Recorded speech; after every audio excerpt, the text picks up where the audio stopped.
এদিকে দুর্বৃত্তদের হামলার পর নরসিংদী কারাগার থেকে পালিয়ে যাওয়া দুই নারী জঙ্গি খাদিজা আক্তার মেঘনা ও ইশরাত জাহান মৌকে গ্রেফতার করেছে পুলিশের counter terrorism and transnational crime CCTC. তারা দুজনেই 90 জেএমবির সদস্য। এদিকে রাজধানী জুড়ে সহিংসতার ঘটনায় মঙ্গলবার সন্ধ্যা পর্যন্ত 61টি মামলা দায়ের করা হয়েছে। এইসব মামলায় 1348 জনকে গ্রেপ্তার করেছে আইনশৃঙ্খলা বাহিনী। এর মধ্যে পুলিশ গ্রেপ্তার করেছে 1172 জনকে, আর র্যাব গ্রেপ্তার করেছে 176 জনকে। এছাড়া দেশের বিভিন্ন স্থানে আরও 43টি মামলায় 519 জনকে গ্রেপ্তারের খবর পাওয়া গেছে।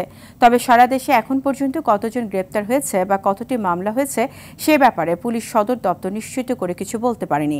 ঢাকার বিভিন্ন থানায় দায়ের করা মামলায় নাম ও অজ্ঞাত হিসেবে 90,000 মানুষকে আসামি করা হয়েছে।